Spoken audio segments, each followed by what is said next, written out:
into the office building business or trying to force it downtown. They shouldn't get into building hotels.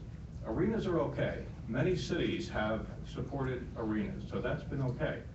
But to build a medical building, when you have all the medical buildings around the city, and then not charge taxes, that is the essence of what's here. I have presented the 19th Street Business District as a model of how business areas rebuild without government imposition.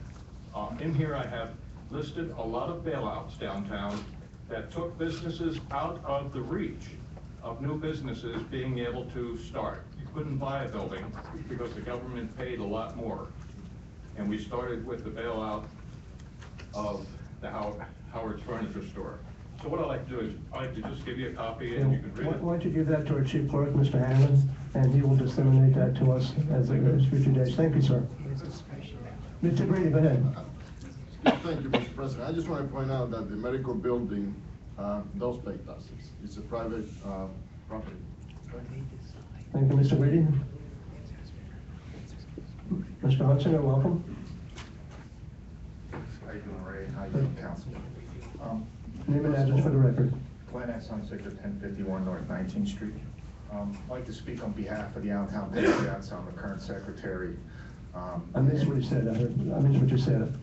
I would just 5 minutes to speak on behalf of the Allentown Patriots organization, please. You got it, 5 minutes. Secretary and past president there, current secretary. Michael, change it to 5 minutes. I'd like to bring up some of the recent lawsuits that this administration has been up against here in the last few years. And I'd like to start out with just naming some of them, so I know, Council, you should be aware of these. The New England suit, which everybody probably is aware of, costing the city $900,000 plus legal fees, which hasn't been awarded yet. The J.P. Mascaro suit, which was brought into the newspaper a week or so ago. You know about that suit, about the trash fees and the professional service contract awarded to Waste Management. The fire department suit a while back in Harrisburg that was brought about. And then last and not least, and this is not a major suit, but the Allentown Patriots have sued the city a year and a half ago, and this is all over an option agreement dating back to 1967 by then Mayor Bracy in Allentown. And I'd like to give you a little history of the Patriots organization. We're on the south side of Allentown. Okay, I just want to ask a question of our solicitor. Being that there's litigation taking place with the Patriots organizations and the city, would it be wise and prudent for Mr. Hunsaker to continue? Well, I can't advise Mr. Hunsaker whether to continue, but I would advise council not to respond. Understood. Go ahead, sir. Thank you. We're an organization in the South Side. We've been chartered in 1948, 7 decades in the South Side. A lot of you know about us, some of you may not. We've been promoting sports for a better tomorrow for the citizens of Allentown and the surrounding communities. We've been doing this, like I said, for 7 decades. Over that history with the city, we've always worked with the city, the council, all the previous mayors, and we never had a problem. Up until 2014, in July, we had an option agreement, and I'm not going to get into the legal terms of that, but that was terminated by the mayor. And I'm up here to make this public that I can't understand why a mayor from a third-class city this size can be jury, judge, and executioner and be able to terminate contracts without city council's approval. I mean, we've always worked with the city, and our history is well known in South Allentown. That's been going on, and that is continuing. Now, I'd like to get to one last thing in my speech, please. Like I said before, my late grandfather, Earl F. Hunsaker, worked with Mayor Joe Dodona back in 75, 76, and our organization helped build Bicentennial Park, along with the community. And in that time, the communities worked together. The city and the communities worked together. They weren't separated like in this administration. One last thing I'd like council to do moving forward. We know what's going to come about tonight with a resolution. I'd like this council to look at changing the home rule charter that would allow impeachment powers to be invested by city council members of any cabinet member or mayor charged with criminal, civil, or federal indictment to be removed from office by a majority vote of council. 2, term limits set forth for the office of mayor of no more than 2 consecutive 4-year terms in office. That's all. Thank you very much. Yeah, you're very welcome, Mr. Hunsinger. Thank you.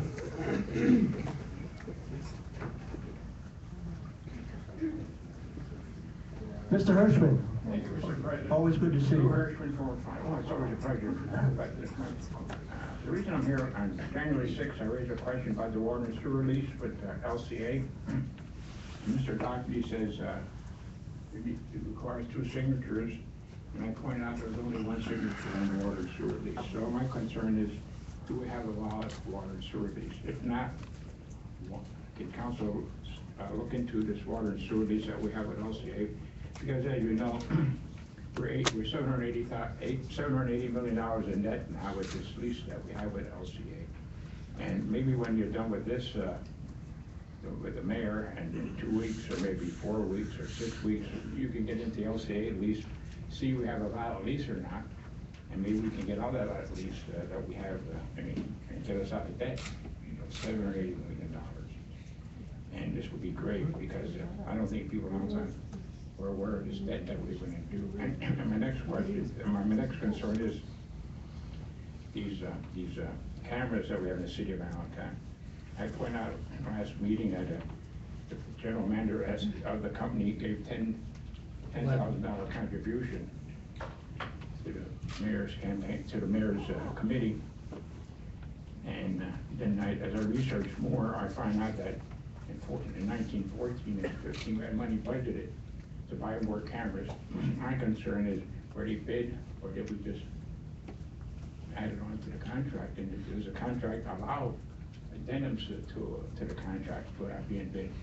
So maybe we can look into those cameras, because the gentleman, contributed $10,000.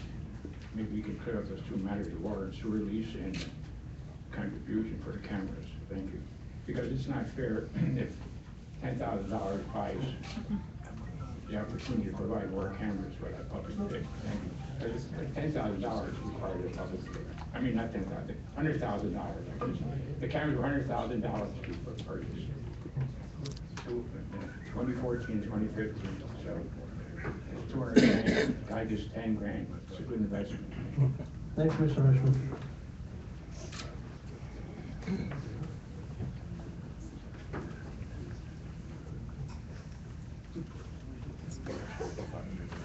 Mr. Hunsinger, welcome. Good evening, Glenn Hunsinger, South Allentown. Tonight I want to ask the council to look into all the contracts that the previous controller was involved in over the last 4 years. I think it's only appropriate that we do that. Since you pleaded guilty recently, I think the city council should have an external audit. And I'm not talking the audit of the CAP report people. I'm thinking they should look into having a total audit, and in addition to looking into that position. I mean, it's only natural that that should be done. If you go back in the years, in the last 5 years, the amount of money that came into the city, it's unexplainable where all this money went. So I think we could sit down with you and I can show you paperwork where I think, what happened to it? Be glad to sit down with you. I mean, it's only natural that some of this money, we don't know where it went. So I think we have to have more transparency. In addition to that, I was very disturbed with the article about the CSI cameras. I think Miss Emily from the Morning Call did a very fine job on this, but it disturbed me that the administration let this go to 16 to call it that they didn't have to go before the $40,000 ordinance that was recently passed. It's not proper. So we gotta work together on this and straighten out what's happened here. It will be rebid. Hopefully.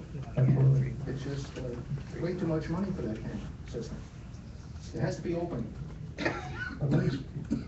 And so, We're gonna try to work with everybody in the past. We don't have to be up here every week or every 2 weeks.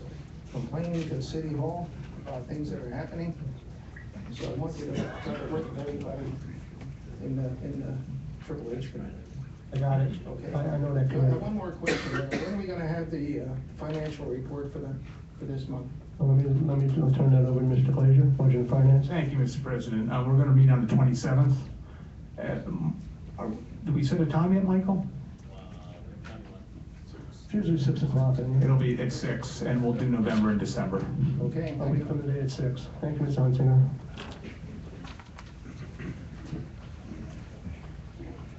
Hello, Mr. Hahn.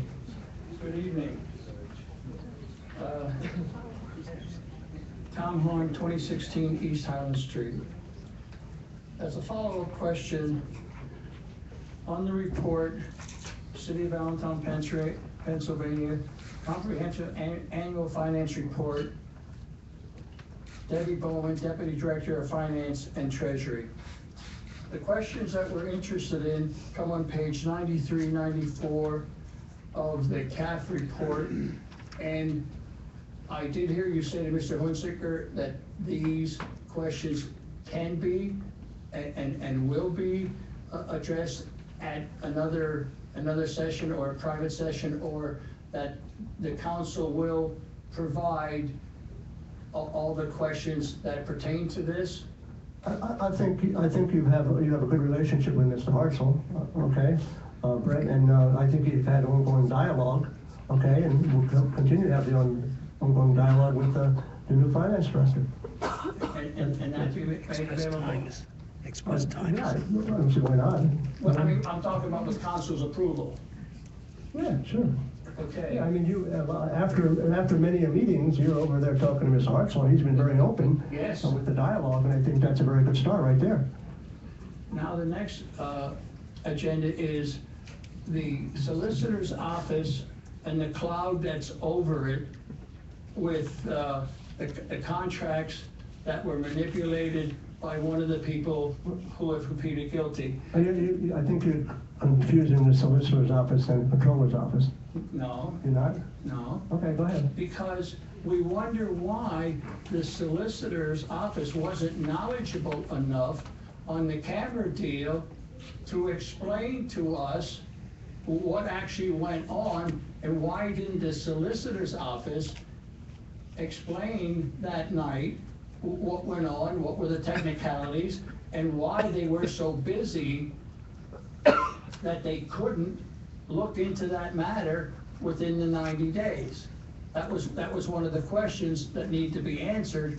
What was going on in the solicitor's office that prevented them from giving the advice to council that it could have been postponed till this meeting and all the information gathered?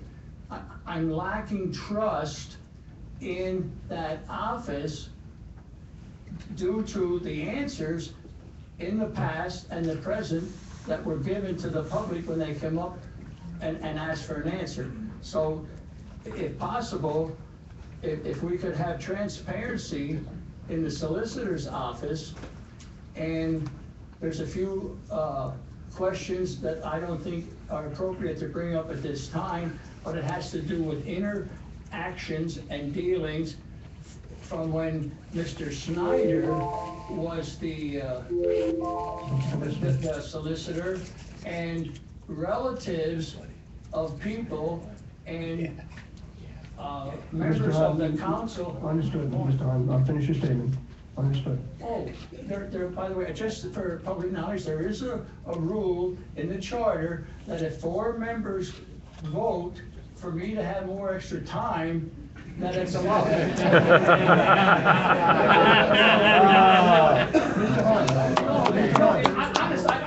I'm saying that if I had more council members who know what's in the charter. I'm lucky if I get one extra council person to say, well, go ahead, finish your statement, go ahead. Okay, Go ahead. so that the conflict of interest can be erased in that department.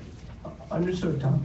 I totally understand. Mike, was I correct in the information I read? 4 members can override.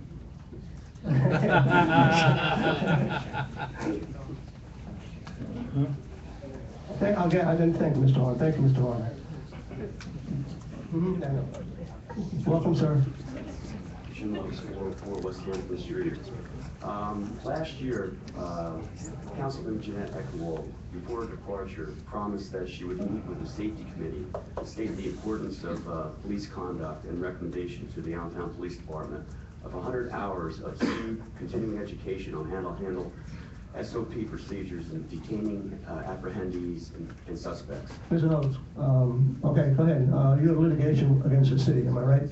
Yes, but this doesn't have anything to do with litigation. This has something as far as police conduct, as far as detaining and apprehendees and everything else. It has nothing to do with that. Police conduct or police brutality? Which term are you using tonight? Police conduct as far as SOP procedures. SOPs. You know what I'm talking Yes, about. I got you. Okay? Go ahead, continue. As far as detaining, apprehendees, Go ahead. and so on and so forth. Go ahead, continue. Yes, She sir. recommended to the safety committee, okay, to, for the police department to have 100 hours of continuing education on different procedures and how to go about detaining possible suspects, apprehendees, detainees that they get during their rounds. Okay, that's one thing. Also, after 3 meetings, after 3 meetings I was here, she finally was the only council member that actually opened her ears up and said that it would be very important as far as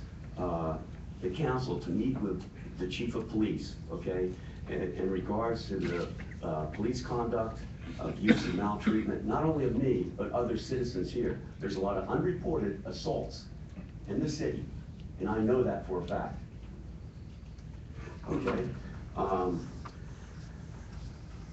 Right now, okay, there's going to be an independent investigation, okay? Because I have found out that the Professional Standards and Conduct Division here of the police force can't police their own police. I found that out. So there's going to be an independent investigation of federal and national accountability officers to do that investigation. And these officers will be tried, and they will be prosecuted to the full extent of law, and they will be terminated from the police force. Thank you, sir. Mr. Eppentrager. Welcome. Good evening, Ken Eppentrager, 733 North 11th Street, Allentown, PA, and I represent the Allentown Tenant Association. On a couple issues, one person reminded something. The LCA is still shutting off water against the Public Utility Act that they must notify tenants of said building before they shut the water off. When the landlords aren't paying, they're still doing it. So I know I called the compliance, I know I called LCA, I told you this before, they're still doing it. So I don't know what it gets through their head, but the Pennsylvania Utility Act is what states that they must inform the residents of that building 30 days prior to shut off. They're not doing it. Do you have any addresses that they do it right now? Not specifically right this minute. I can get you some this week though. Get some addresses All right. for us. The paper I handed you is the continuing trashing of the city is just, this is ridiculous. This is the worst I've ever seen. I mean, you all have to notice it when you drive down the street. I'm not talking just dumping either. It's just trash everywhere. Every picture you see on these pictures here are all spots that we've called in more than 5 times. Albert Street we called in 21 times last year, 6 times this year already.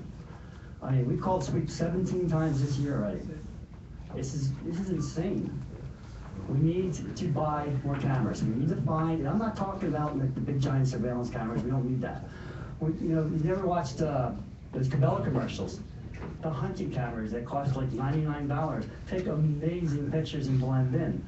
Start moving around or something, or I don't know how to increase enforcement, but we need to do something. And I think we also need to look into what do we do with tires. If you walk North Bradford Street, not drive it, you're not going to see it when you drive it. Walk on the west side of North Bradford Street and look down the hill to look at the, I don't know, 5,000 to 10,000 tires down there along the railroad tracks. It's just, nobody can see it. Can't see it across the river. The only people that see it is probably Conrail every time they drive through looking at tires. There's several programs across the nation. Pennsylvania has some type of program. It doesn't seem like it's used by anybody. So I don't know if somebody can look into that more. But more awareness needs to be brought up on this. I mean, I don't know what we need to do, but I'm sick of calling in. I'm sick of looking at it. I'm really sick of looking at all the trash. I mean, we even put out a nice little message to our tenants, our renters. I'm getting some flack on that, because, you know, renters need to take more responsibility too, but it's not renters are not gonna take their garbage, put it in a car, drive it down the street and throw it on the side of the road. Most of this is contracted garbage. Most of this is property owner garbage. Now, I know Sweep has nailed several people recently because of what we found in the garbage and stuff like that, but this is over and over and over and over again. And electronics, that's a failure. Just all the way over there, who's gonna lug a big TV on their back and take it down to Martin Luther King over there? They're dumping it on the streets. They're not gonna put it right in front of their house, they might drag it down a little bit. But Green Street right now, between 9th and 11th, has 11 TV sets just laying along the road there. They keep getting picked up and they keep getting dumped off because, of course, that section of Green Street, we don't have lighting. The lights are very dim in that section. The 8th and 10th wards continue to be very dark sections of the city, which is prime for dumping. The third area that's prime for dumping is the 14th ward, another section that is immensely dark. The parks, when we looked through Canal Park the other week for another reason, but if you walk through Canal Park, walk up against the woods there, I can't even believe these people actually lug the stuff that far. There's TVs and tires all down there. These are the two biggest items. The other items, you know, some people can clean it up by pulling it over towards the garbage at night and you might take it. The tires and electronics are not being taken. It's not gonna stop. I think we need to look into having some kind of pickup by the city of Allentown with electronics, because this is not gonna end. A lot of people don't drive. That's why they have to go to other places. And one last thing, when it comes to trashing the city, Julio, please, can you reach out possibly to the people that own Seatown? I told you They're Facebook. insane. That is insane what they're there. How they even stay in business is beyond me. The garbage dumpsters haven't been empty in weeks. The garbage is everywhere, and after yesterday's wind, go look at the 10th ward now. There is trash everywhere. There was trash that flew out of the dumpster on top of people's cars. We have contacted them. They don't contact back. So if you could maybe reach out, that'd be fantastic. Because we will continuously, every single day from this point out, turn them in their properties. Because it is ridiculous. Thank you. Hold on, Mr. Henry. Have you called in these locations too? Yeah, every location's been called in. That you see over here, and what I just spoke of, all of it's been called in. And I will reach out to that, to Steve Town. Okay, and you're saying it has been cleaned up after you called it in? All these places? Or these are reoccurrences? These are reoccurrences, what I'm trying to say is, these are the prime spots in the city that just seem to get it all the time. No, Sweep has done a fantastic job, as a matter of fact, I called one the other week, it was huge, the Albert Street one, it was massive. 3 hours later, it's clean. I was actually shocked that they could get to it that quick. Thank you. Thank you. Good evening, Ms. Cashel, how are you? I'm fine, thank you. Janet Cashel, 119 West Wabash Street, Allentown. I live on the south side, and what Kenny's doing, he's been doing this for going on 5 years now, and it's the same thing. Every time he comes to city council, what can be done to resolve this problem with the blighted areas? And I don't understand. And I used to think, oh my God, I'm embarrassed calling Sweep for the little bit that I see on the south side. But then I think if I don't call, it's gonna end up like what he's complaining about. And it is starting on the south side there on Juniata by Chapel Avenue and South 4th Street. What is it, dumping of trash or electronics? Tires, trash, things of that nature. Just call it in. I've been. And they've been picking it up, and then, here's the problem, and I know it's happening, I've experienced it myself. Large TV, this was dumped on Sumner Avenue. A person claimed that he had permission to do it, and he didn't. And it's happening all over. People, and these people, someone from outside the city, they'll Like come in Kenny the said, city. it is getting worse. The city's getting worse with litter and trash. It's disgusting. But this man's been doing a heck of a job. It has been, absolutely. For 4 or 5 years, nothing's happening. Well, we'll have to look at, I know we do have some cameras, that are portable cameras, and maybe we have to look at getting more, and placing those at some of the more, pertinent spots, locations, to keep fences. Okay. I just wanted to fine, thank you. Thanks. Hello, Mr. Cashel. How are you, sir? Fine, thank you. Council, my name is David Cashel, 119 West Waldross Street, Allentown. I'm president of Mountainville 30 Crime Watch. What Kenny has been saying here week after week, and nothing gets done. I'm not criticizing council, please, but like 3 or 4 meetings ago, we sat here for over a half hour and argued about aluminum window or a wooden window in the old Fairgrounds District.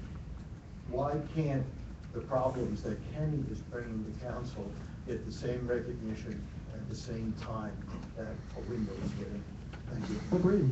I think Mr. Heffentrager just stated that he called in and it was cleaned up within, what, a couple days, so, I mean. But the other property that he's been bringing pictures to every week, they're not being cleaned up. They're really two different entities. One is the what he calls the landlords, the slumlords, whatever, with the properties, and this is the more the trash thing. And they're both very important, don't get me wrong. You know, as we get them, we address them to the administration and sweep goes out and they do what they have to do. But you're right, right. Mr. Ramos. Good evening, Council. Steven Ramos, 431 9th Street. I sent this email to several of you, Ms. Zappa and I don't know who's another new, and Mr. McLean. Probably didn't get it since you're new members. I'll forward it on to you. We just went through a budget cycle where council raised taxes, and when we were going through that cycle, I argued here that I didn't believe that the solicitor's office was presenting all of the information that council needed to make a decision as to whether they were free to raise the income tax here in the city of Allentown. When you looked at the solicitor's opinion, which depended on an earlier solicitor's opinion, they tied that opinion that council was free to raise taxes to the Act 205 remedy.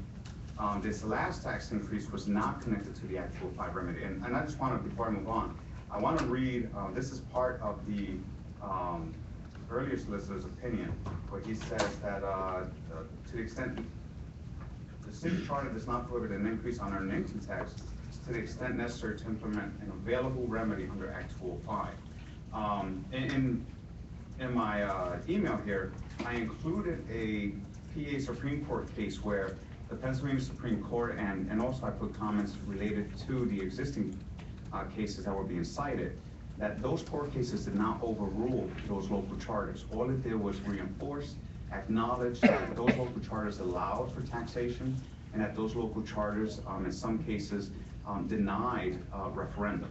In the PA Supreme Court case that I sent y'all, it says, the PA Supreme Court case says, you know, again, in agreement with that local charter, that they, the people had given away the power of taxation, and they had given away to do a check by a referendum. But the Supreme Court threw in there that the General Assembly has provided for referendum related to taxation for a very limited list of topics, including, and one of those items was an income tax. And so if the solicitor's opinion means that you're free to raise taxes, and the Supreme Court is saying that we can come later and do a check on you, but that seems to be a conflict within the solicitor's opinion, right? It kind of invalidates what the solicitor's opinion says. So I would just want to refer you back to when you raised taxes this past December, that the PA Supreme Court allows for referendum on this particular tax. Getting to the controller, I do want to make a statement on the controller position. Yeah, I brought all that up because I wanted to again demonstrate that, in my opinion, the solicitor's office is not presenting to council all of the facts when they need to make a decision on something. With the solicitor's appointment, the controller's appointment, I still have those questions of when is an office occupied? Is the office occupied when the county certifies the votes, or is the office occupied when the person swears in? Mr. Ramos, I want to just interrupt you for a second. I'm going to let you continue. We're going to be talking about the controller's vacancy on your own business, but you continue, and then sure. we'll say what we have to say. All right, and my last question to that is, can you serve without swearing in? Right, is swearing in the clincher to say that this office is now occupied? If she did not, since she did not swear in, Our argument is that the office, her term expired, and she never assumed her second term as controller, so therefore there's not a vacancy, it's just an expired office, open to council to choose who they want to appoint. And so, you know, of course, I've applied, and I also do ask that you consider my application. And those are her questions, and we'll get our solicitor to talk about the controllers under old business. Thank you very much. Thank you, Mr. Reynolds, good seeing you. Hello, Mrs. Vegler, how are you? Good. I got it right. I'm Diane Fagley, 1002 South Bradford Street in Allentown. I just wanted to quickly talk about the homeless. Obviously, we're like in the dead of winter. I don't know if any of you have had the opportunity to visit the winter shelter, but I would encourage you guys all to make a point of going down to the shelter. As expected, they are full. You know, last year as a volunteer, we definitely, most nights in the dead of winter, we're seeing over 50 people, and the shelter was built to accommodate 38. It was also built with a women and a men's side, and they've had to take men and put them on the women's side to accommodate the overflow, because there's definitely always more men than women. If you're more comfortable, the parish nurses are there with the street medicine team on Sunday nights, and I could definitely connect you with one of the parish nurses. I'm sure they'd be thrilled to kind of give you a tour and introduce you to some of the more regular people that do spend their nights there. We also do have a community group that continued meeting after the Commission to End Chronic Homelessness was ended. And Mr. O'Connell, I can forward you that information. We would love to have you come and join us. Yeah, forward it to me. Where do you meet? Well, we're meeting at Zion's Church. Okay. So I'll forward you the specific information, but we didn't feel that the commission obviously should end, as there is still a need with over 40 people a night showing up looking for warmth. So I will send that to you. How do you feel about the new location? How do you feel about the new location? Well, I know they're having issues. For example, it took them a little while. They were able to work out a deal for bus passes. So bus passes are provided to help people get, and there's a special schedule. But there is an issue on Sundays because the shelter lets people out at 7:30 in the morning, and the bus can't come because of the limited service until 8:20. So they're stuck sitting outside on the bleachers there from 7:30 to 8:20. And there's a particular concern for this weekend because of obviously the blizzard-like weather that we're supposed to be getting. When they talked about moving the location, one of the things that was stated was that in a different location where school children or people weren't coming in, that on days where there were inclement weather, maybe that they could provide like an opening for the entire day so that people were not forced out on the street. In particular, again, Sundays is when the library is closed, which is where a majority of the homeless people will go during the day. I know there was some discussion in our group today because it's a lot of different local ministers about how the churches might be able to open early, you know, to try to keep people inside this particular Sunday. But it was one of the main concerns. But the transportation is definitely an issue, you know, trying to get people back and forth from that location. I'll be more than happy to join that group. And do me a favor, Mr. Hendricks is taking notes, but email me some of those concerns and issues, because maybe on a Sunday night into a Monday we could extend that time. Yeah. There's some resolve that we should be able to have. Yeah, that would be great. I'll connect you maybe with one of the local pastors. He in particular has been working closely with the community. They're letting pastors and other medical people in, but they're not accepting volunteers this year, so I haven't been in. I haven't gotten to talk to anyone. I talked to Mr. Heinlein. I know I talked to some members in the community, and some of them are back there now. We can still bring stuff down to the homeless, like sweaters and coats. That's acceptable? No. I mean, that wasn't even allowed last year, but this year in particular, because it is such tight quarters, I mean, they said that it was maybe half of the space that they had last year. It's particularly difficult. There's just not enough room. Okay. Please keep me posted. Email me. Yeah, Thank you. Thank you. Anyone else courteous for the floor? Seeing none, we'll move forward. Mr. Hanlon, approval of minutes? Can I say 2 words? You have to come up here. You have to give us your name and address. And yes, sir. Welcome, Mr. Trotter. Thanks. I'll be very brief. Robert Trotner, 1920 Whitehall Street in Allentown. I'm here speaking individually because we don't have, I want to say some complimentary things that more individual than group. First of all, I want to acknowledge the excellent work that Kenneth Heffentrager, Julian Kern of the Allentown Tennis Association, Chris Coca, and Diane Fegley, and many other people have been doing to try to address quality of life issues, intractable quality of life issues in Allentown. And because of unfortunate events, there's been a lot of oxygen sucked out of the room, and quality of life issues have been really shunted to the side because there have been other matters you guys have had to deal with, which we're going to discuss later on tonight, obviously. And I just want to compliment that, and I just hope at some point we can get beyond all the turmoil here and deal with these quality life issues that have really been shunted to the side by the administration in a lot of respects, and we really have to get back to that. I'd also like to say personally that Stephen Ramos is one of the few qualified people on the list who should be considered for controller. Stephen Ramos and Lou Hirschman are well qualified, and they're independent, which is a very important thing. Nobody tied to Ed Pulowski in any significant respect should be part of that controller's office, because that's just complying the problem that Marion Koval illustrated. I would also say Bill Hoffman is eminently qualified by virtue of his background, and I would ask you consider those three people, particularly Steve Hendricks, Steve Ramos, and Steve Ramos and Lou Hirschman. Thank you, Mr. Trotter. Anyone else curious of the floor? Seeing none? Oh, wait, hold on. Yep. Okay. You guys have to sit closer. We'll work that out. Mr. Shue, welcome. Oh, sorry. Yeah. Yeah.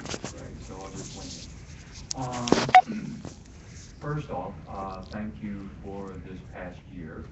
It's an amazing trip, actually. 364 days ago, Robert and I stepped up to the plate here to ask you to sign on to a symbolic resolution to try to get money out of politics. Boy, what a battle that was. But thank you very much. We talked several times, and eventually you became on the path to beginning the process of getting big money out of politics, and that's good. But that'll work out. Thank you, and we'll be talking. Yes, we will be talking. Thank you, sir. Anyone else curious for the floor? Last call. No one else, okay, we'll continue with the meeting. Mr. Hanlon, approval of minutes to my colleagues, by common consent. I thought you had a longer speech. I did, I can't read it. All business. Ms. Wild, we heard Mr. Ramos talk about the controllers, the vacancy. At this time, could you explain? That's okay. Basically what the process is. Another time, maybe. The questions that he might have had. And this will be for Ms. Wild to explain what the controller's vacancy is all about. It will not return in the debate back and forth. She will give her comments, and if there's any comments that need to be said offline, we will do that, and we will answer those questions. Ms. Wild, go ahead. Thank you, Mr. President. The issue of vacancy in the city controller's office now exists. I'm sorry. The issue of vacancy in the city controller's office as it now exists is governed by section 405 of the city charter, of the Home Rule Charter, which provides that if the office of the city controller becomes vacant for any reason, council shall appoint an interim city controller of the same political party who shall serve until the next municipal election. Ms. Koval was a registered Democrat, and it is the opinion of the solicitor's office that under this provision of the Home Rule Charter, that the interim city controller must be an individual who is a registered Democrat. There is nothing specifically on point, and in order to research this issue, we had to do it by way of analogy. And the analogy that we've drawn is to a special election, which can be held in some situations, which requires that registrations of voters in terms of their political party shall be halted 30 days before the special election. A registered voter in the state of Pennsylvania can change his or her enrollment of political party in writing, filed by the deadline for registration, which is 30 days before an election. Using these analogies, we believe that number one, that it is required under the terms of the Home Rule Charter that the interim city controller be a registered Democrat by the very language of the charter. It does not address specifically the issue of swearing in, but I would note that the controller holds her position or his position from the first Monday of January forward. And I don't believe that a vacancy was occasioned by virtue of Ms. Koval not being sworn in on, I think it was January 4th was the swearing in. And I do believe that that means that the interim controller must also be a registered Democrat. And although the question hasn't been asked, if an individual was to attempt to apply for the position and register or change his or her party registration immediately before applying, I don't believe that that would be valid for the analogy purposes that we discussed before, being that you're required to register for your political party 30 days in advance of an election. So that is our opinion. Thank you, Ms. Wild. Communications. Mr. Hanlon, would you read the communications part for us? Okay, City Council held an executive session on Wednesday, January 13th on current, pending, and potential litigation regarding the Lehigh Valley properties, the news, real estate tax collection, the Lehigh County Authority, and trash collection, and a personnel matter. Issues exempt from the provisions of the Sunshine Law. Thank you, Mr. Hanlon. Excuse me. Reports from committees. Committee assignments have been now been finalized, and we'll get those committee assignments out to the public ASAP. Mr. Hanlon, we can get those out once we get that printer working. Appointments. There are no appointments for this evening. Ordinance for final passage. There are no ordinance for final passage for this evening. Resolutions. R8, Assistant City Solicitor Scott Holbert. Mr. Hanlon, read the resolution. R8 is the appointment of an Assistant City Solicitor, Mr. Scott Holbert, and it would be effective January 14th, 2016, and it's at a salary of $66,941. Thank you, sir. All council members have his resume in front of us. Ms. Wild, why don't you give some comments, and then we'll introduce Mr. Holbert. It's my pleasure to introduce to council and the public Mr. Scott Holbert, who is seated to my left. Mr. Holbert is our newest Assistant City Solicitor. He comes to us from the Luzerne County Office of Law in Wilkes-Barre and has municipal experience. He worked there for the past couple of years. Prior to that, he attended Villanova Law School, and he's a graduate of Arcadia University, his undergraduate degree. He graduated from Villanova in May of 2013. He hails originally from Upper Bucks County and commuted for some period of time to Wilkes-Barre until he and his family moved up there. He and his wife just had their second child delivered within the last week or two. And I'd like to congratulate him on that for the time being, because he's got a very young infant in his home and his wife is on maternity leave. He will be commuting from the Wilkes-Barre area, but their intention is to relocate to this area as soon as they practically can. So I'd like to welcome Mr. Holbert, and I would ask that council confirm his appointment. Thank you, Ms. Wild. Mr. Holbert, welcome. Any comments from my colleagues? Resolution 8, Assistant City Solicitor. Any comments from my colleagues? Seeing none, any comments from the public? Mr. Secretary. Yeah, just one question, because we've obviously been honest with the last guy that was there. Is there any specific duty he has in that office? In other words, who covers just the right to nose, who covers this, whatever? Well, there's a lot of cross coverage within our office, but each assistant solicitor has primary areas of responsibility, and I'm anticipating that we are going to draw on Mr. Holbert's past experience, and that his services will primarily be focused on the areas of real estate, taxation, liquor license violations, working with the police on problem bars and that kind of thing. All right, thank you. You're welcome. Thank you, Ms. Effentrager. Go ahead. Mr. Trotter? Thank you. Robert Trotter, Community Action Reform Team, 1920 Whitehall Street, Allentown. My question is, given the problems we've had in the controller's office and elsewhere, I'd like to know how Mr. Holbert came to be picked for this position. I think that's a fair question. I received Mr. Holbert's resume along with many others. I actually had spoken with him a considerable amount of time before this position even became open. And I was speaking with him essentially on an informational basis about possible positions in the Lehigh Valley because he wished to relocate to this area. Subsequently, when a vacancy occurred in the solicitor's office, I spoke to him about taking that, and I checked his references and was thoroughly pleased with them. Would it be inaccurate to say that the administration had some say in this appointment, as far as consultation? Or did you make the decision by yourself? The decision was made by me. I informed the administration and council before I extended the offer to Mr. Holbert, but the decision was mine. No consultation with anybody in the administration. You made it strictly on your own without any input from anybody else. I had Mr. Holbert meet with our Director of Human Resources, Mr. Marchetto, and beyond that, no other input. Thank you. Thank you, Mr. Trotter. Anyone else?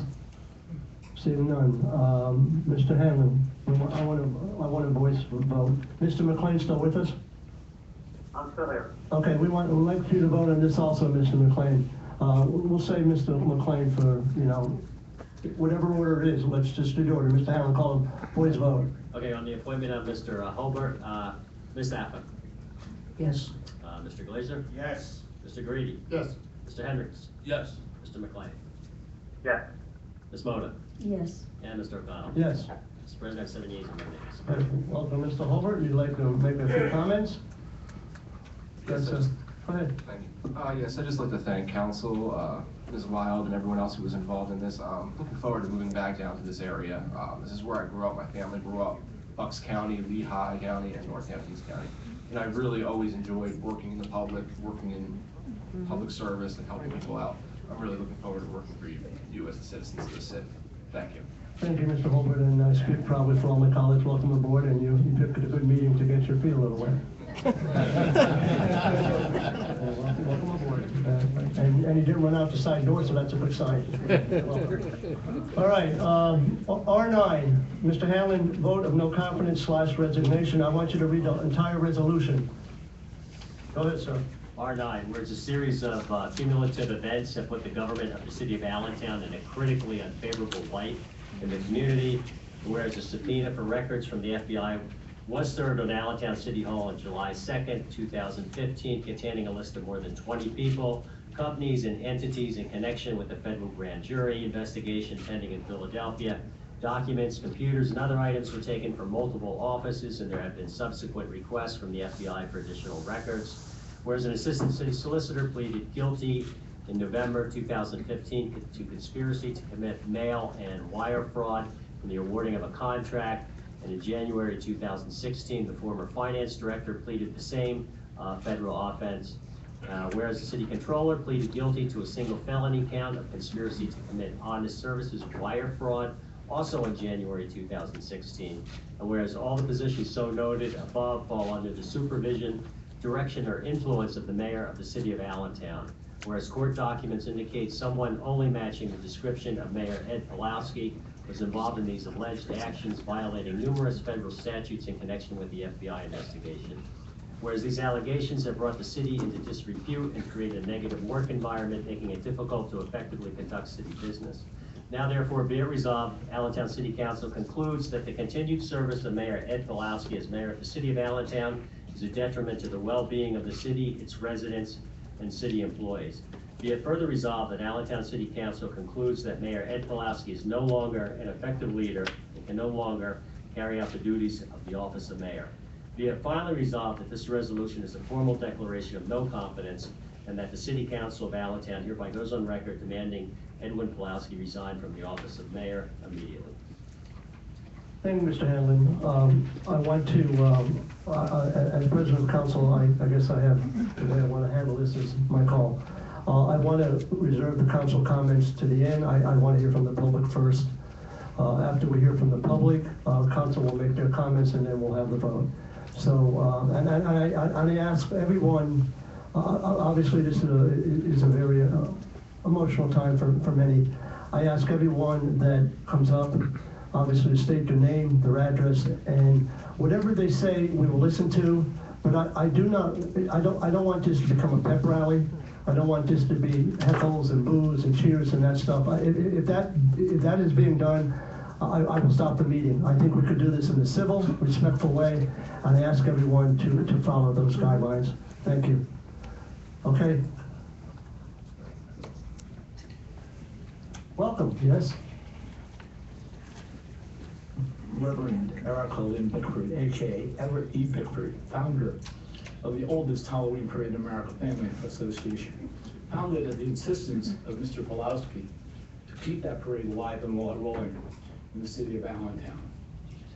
It was a shame that 2 weeks into running it, he asked me to incorporate it, which we did. And then he set me in front of the illegal community manager, which we are not a community manager form of government. We need to erase that and put that man out as well. That's all I have to say. Thank you. Thank you, Reverend. Yeah, absolutely. I'm Roberta Carter. I live at 2435 West Walnut Street in Allentown. I'm native of the Lehigh Valley, and I moved back in 2003 and bought a house with my husband in the west end of Allentown. I'm an Army vet, a writer, and a business owner. 2 years after we bought our house, Ed Pawlowski was running for mayor, and my husband and I hosted a house party for him where he could explain his positions and detail his proposed agenda if he became mayor. At the time, the big problems in Allentown were drug crime in the downtown and the financially crippling pensions for police and firemen negotiated by former Mayor Afflerbach. I was thoroughly impressed with Pawlowski's grasp of both the problems and the possible solutions which he laid out in a very methodical way. I have to skip this because I realized I only have 3 minutes. Anyway, it was 2 days after the successful leasing of its water to the Lehigh County authorities that Allentown, instead of being on the Wall Street Journal 10 most cash-strapped city list, was able to pay off the interest on the financially crippling pension debts, plus have $13 million in cash reserves. Almost immediately, J.B. Riley and others committed to investing in, rather than fleeing our downtown.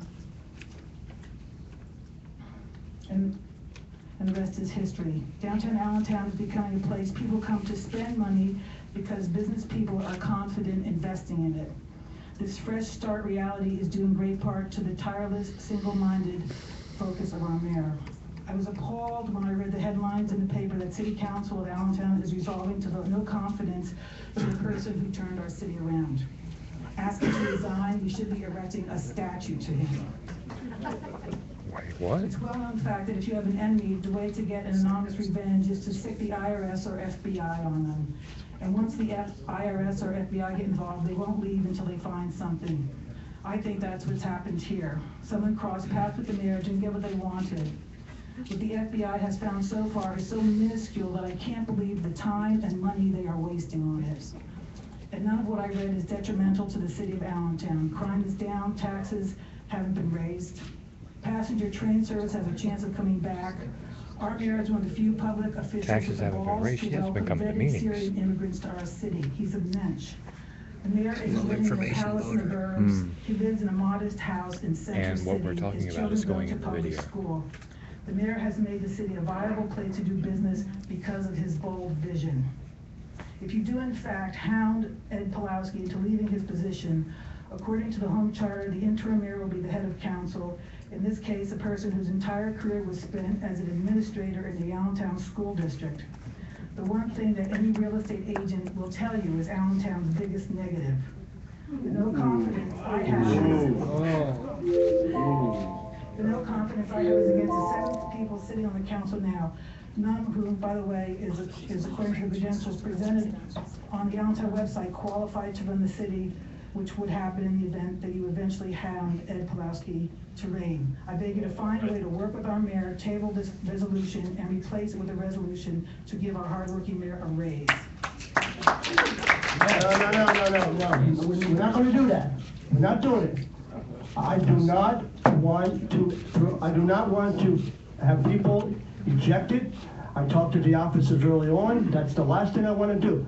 I gave you forewarning. Okay? I gave you forewarning. Okay? Thank you for your comments. Okay? Thank you very much for your comments. Everyone can come up, say their piece, say what they gotta say. We'll move on. Mr. Coco, welcome. Thank you. Chris Coco, West Tillman Street, Allentown.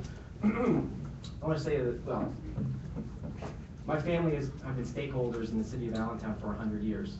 My great-grandparents moved here from San Marco, Italy, in 1917, and we've been business owners, we've been activists, we've been leaders in the faith community. We're not a wealthy family, but we're a hard-working family. I want to say that crime in the city of Allentown has gone down everywhere except one place, and we're in it. City Hall. It's the truth. It's just the truth, and it's sad. I will lay all the axes I have to grind with Ed Pawlowski before you right now, and forget them all, and say, even having laid them down, and make peace with the fact that many of us in this room have issues with the mayor that will never be resolved.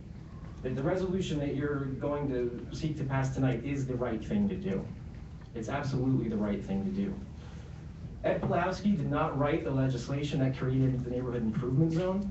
Ed Pawlowski does not build office buildings. Ed Pawlowski does not invest in businesses. These are things that are done by people like Pat Brown and J.B. Riley and other people in the community who have put some of their own personal interest and future on the line investing in the city. We can argue back and forth about the NIS, about development, about who got what as far as that goes.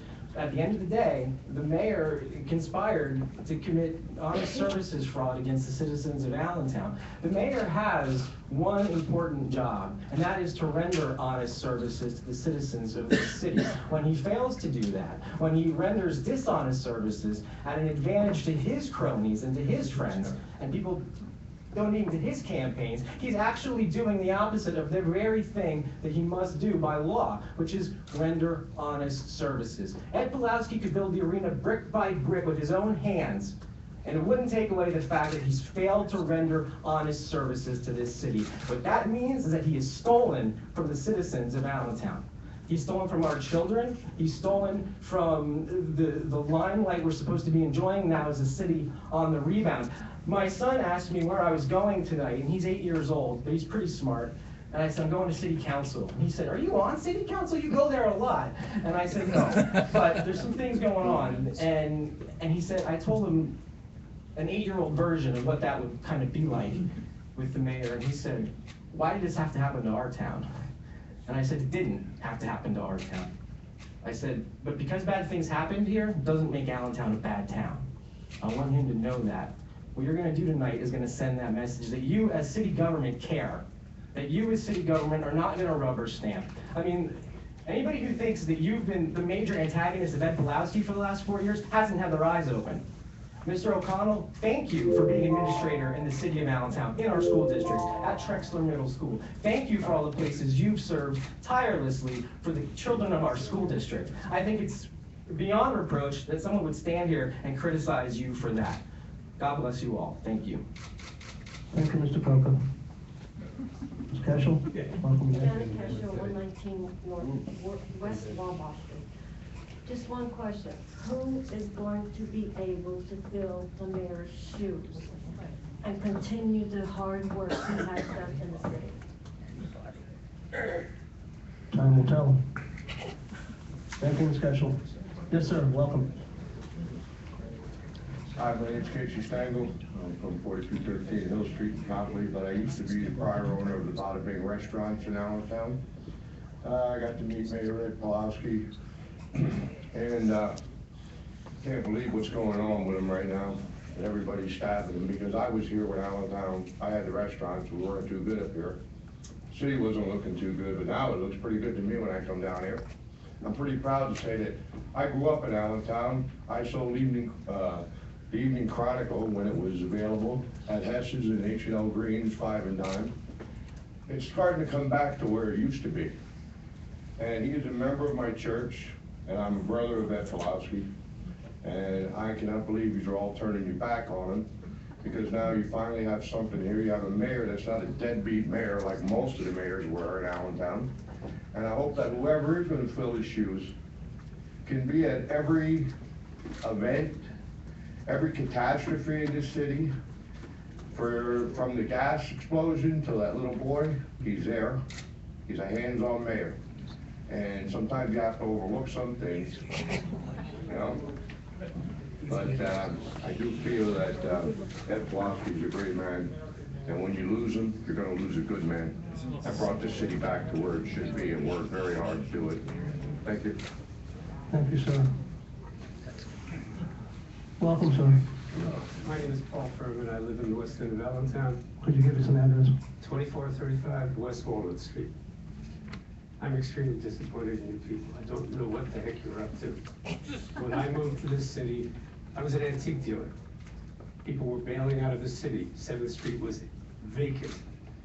I would go to auctions and buy things for nothing. People were fleeing this town. I now go downtown at night during events. The streets are filled with people having a good time. I just came out of a parking lot after a hockey game. There were 8,000 plus people in the arena. You cannot tell me that Mayor Pawlowski is not part of the rebirth of Allentown. What I know about him is the following. He's one of the straightest arrows I have ever met. He goes to church, he's upright, he's married, he has 2 children, the children go to school at the public school in this town. This man does not deserve what you're about to do to him. I just don't get it. I just don't understand it. I know he's not a popular man. I voted for him in the 3 elections. He doesn't have the personality of a politician, but he's a great administrator and he's working wonders for this city, and you are making a terrible mistake, and I consider this some kind of vendetta. I wonder if any of you have ever voted for Ed when he was up for election. I doubt it very seriously. Everybody who's come here tonight has axes to grind. So what? When change comes to a city, there are winners and there are losers. That's the way it is. This city has come back, and I'm horribly disappointed in all of you. I really am. I just don't understand this at all. I think you're making a horrible mistake, and which one of you is ready to step into his shoes and govern this place? None of you. Thank you, sir. It's the first time they ever been to council. Agreed. By the way, I'm Lou. Look like, you know, we've been calling for actually him to resign for years. For one simple fact, put away all this to the side. And we talked about there's winners and losers, that we're failing certain people, and that you're turning his back on them. The between 25 and 28% has been the poverty rate in this city since the day he took office. It continues at 27%. So 27% of the population's had their back turned on for a long time because he gutted the rental rehabilitation program. He gutted the code enforcement. The people of Center City who greatly had their backs turned on, with the exception of right up over here, which is not even really his. You know, this is great. I have no problem with what's going on downtown. But please, all the people who are to speak from the West End up here about how, you know, this is the train of thought I've seen on Facebook. It's the train of thought going on right now. You know, he turned his back on 27% of the population. Go up into the 8th and 10th wards. Go to the 14th ward. Go to the 1st ward. Nothing is happening there on the most part. Thank you. Thank you, Mr. Secretary. Mr. Hutzinger? Sigurd, 1051 North 19th Street. I think this was long overdue by you, council. We've been saying this for years. The mayor, this is not about the mayor's accomplishments or mayor's disaccomplishments. This is about ethics. This is ethics. This is ethics. The mayor has violated the ethics of this city. That's what he has done. His head has gotten bigger. His politics have overruled his office. And you, council, know there's members up here in council that have been bought off by the mayor. And this has been going on for over 10.5 years. And that's why I said earlier, we need term limits. You need to change the home rule charter. You need to look into that. You also need to look into impeachment powers. It's fine to have a resolution. A resolution doesn't do no good. It only puts more public pressure on that elected official. I said earlier, we have had mayors that have worked with the citizens and with the city council. And also, the city council needs to be the voice of the people, not the voice of the mayor. And that's what has happened in the last 10.5 years. Thank you. Thank you, Mr. Hutzinger. Can I say one more thing? I have a question. No, sir, I'm sorry, no. Has the mayor been indicted? Sorry, you had. No. No, we're not. No, yes. No, look. Okay. No. The rules are the rules, and your wife spoke, you spoke, you both spoke, you had your 3 minutes, and that's usually your 3 minutes. Mr. Huffman. Yes, thank you. I'm Joe Huffman, 334 North 13th Street, Allentown. And I also serve on the city's Environmental Advisory Committee, thanks to council and the mayor. I'm kind of torn with what's going on here tonight. On the one hand, I certainly would acknowledge that Mayor Pulaski has done some good things for the city of Allentown. I don't know how anybody could look at the last several years and say that he's not done anything. That would be crazy.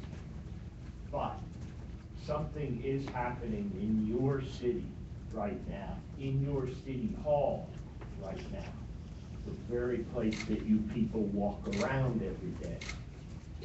Your city employees, particularly your department heads and bureau chiefs, are almost in lockdown mode. We have found on the EAC, and I found through conversations with city personnel, that they really are afraid to even get up and out and go about and do their business. You won't see them walk in the halls, you won't see them meeting with each other at their various places and offices.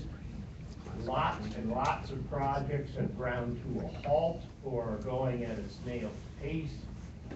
The main problem with what we have right now is nothing to do with whether the mayor is a good guy or a bad guy. You can have 100 people come up here and 50 will tell you he's a good guy, 50 will tell you he's a bad guy. That's not what's happening. What's happening is your city is grinding to a halt. Your municipal employees come into work at 8 a.m. They sit at their desk till 5 p.m. They don't get up, they don't get out, they won't come to EAC meetings and to other places where public business is being tried to be conducted because they're afraid that if they stick their head up out of their gopher holes more than 1.5 feet, that they're gonna get a problem, because they've now seen 4 people already with a problem, and that is your major problem right now. I honestly don't know whether your resolution is the best answer or not. That's for you to decide. But city council has the obligation to be the conscience of the city and to be its caretaker, to make sure it runs, it functions day to day, week to week. And when your employees cannot feel free to do their jobs in peace and safety and security, then you must do something as caretaker. Thank you. Thank you, Mr. Huffman. Well timed. Mr. Pearson, welcome. My name is Dennis Pearson, 942 East Tillman Street. Allentown, and I will say something coming from the heart and also coming from the role that we as the neighborhood serve. So far, this is a neighborhood statement. All men make mistakes, but a good man yields when he knows his course is wrong and repairs the evil. The only crime is pride. And this is from Sophocles in Antigone. As we stand today, the political situation in the city of No Limits is a mess. That is because a few authorized officials in the city of No Limits apparently went beyond their authorized limits to accomplish certain public policy, and in the process have exposed themselves to disclosures, embarrassments, and additional repercussions. Unfortunately for the public, there too will be consequences for the behavior of their political leaders exercising their powers beyond authorized limits. As a grassroots or representation organization, our mission is to take a bite of crime and serve as a spokesman for the neighborhood. It is not our mission to question vigorously the policies or value system of our leaders. What we must do is show respect for our political leaders, and to such point they expose themselves as doing evil in regard to our political leaders. We are trusting that as good people, they would yield when they realize their current course is wrong and commence repairs to the evil they have apparently wrought. It being important to note, according to Proverbs 28:13, whoever conceals his transgressions will not prosper, but he who confesses and forsakes them will obtain mercy. And let me say this, even if the mayor, as he says, is innocent of what people are saying and FBI may be saying to him, there are 4 victims of this situations who acted perhaps under his authority, and they are paying the price. So if some reason he didn't know about this and they acted on their own or went rogue, then the mayor is guilty of not knowing what's happening in City Hall. And if that is the case, then the mayor should resign for not doing his job. Thank you, Mr. Pearson. Mr. Ringer, welcome. Good evening. Don Ringer, 1801 Liberty Street, Allentown, Pennsylvania. I would like to thank Mr. McLean, Ms. Appa, and Mr. Hendricks, and above all, Mr. O'Connell for spearheading this. And it's time that this has to be done. And I just listen to people question Mr. O'Connell's integrity. Mr. O'Connell's the most honest person I've ever known. There's nothing wrong with his integrity as of the past mayor. But Mr. O'Connell will do a perfectly fine job in filling in the interim for Fed Ed Pulaski. Thank you. Thank you, Mr. Ringer. Anyone else?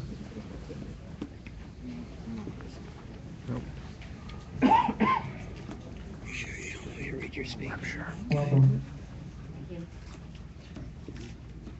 You might have to put the mic down a little bit, the microphone.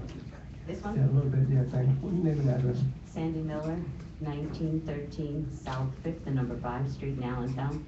I just want to say that I have had a problem since moving to the south side, and I have dealt with Mayor Height, Mayor Offenbach, and Mayor Pulaski. And Mayor Pulaski was the only one that gave me any assistance. Offenbach seemed to hint at a lawsuit against me. And I also want you to realize as you go across all these new bridges, that we can thank Ed for our safety. Thank you, Ms. Moore. Anyone else? Welcome. Hi. How you doing? All right. My name is Liz Close, and I've had contracts with the city of Allentown for 32 years. 6 years ago, they decided that they were going to take it from the low bid to the RFP, which is one of the big problems. I tried to tell everybody that would answer the phone, nobody wanted to hear it. They brought in the Rest Commission, which, hey, you know, they're in the business of saving souls. What do they know about downtown maintenance? But they got the contract. So I just kind of walked away and did nothing. Well, in 2014, it went out to bid again for another RFP. All right, I bid $167,000. And from your own office, they were awarded the bid for $225,417. Do the math. And the mayor knew about this. Thank you.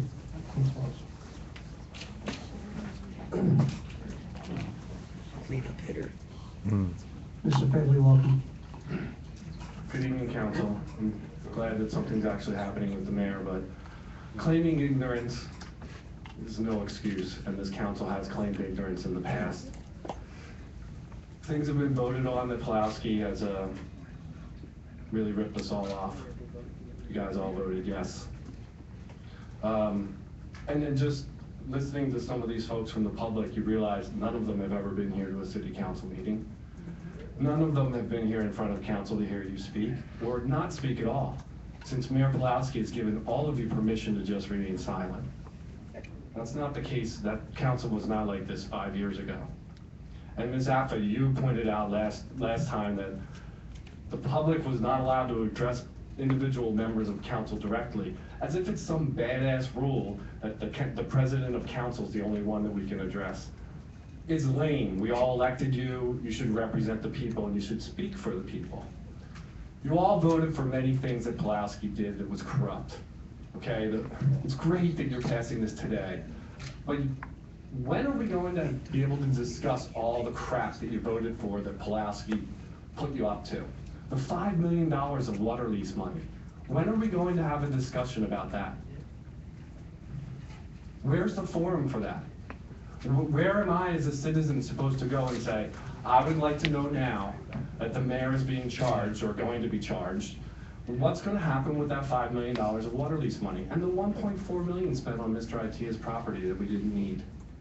I mean, you all just remain silent. No one ever looked at the damn appraisals for the properties.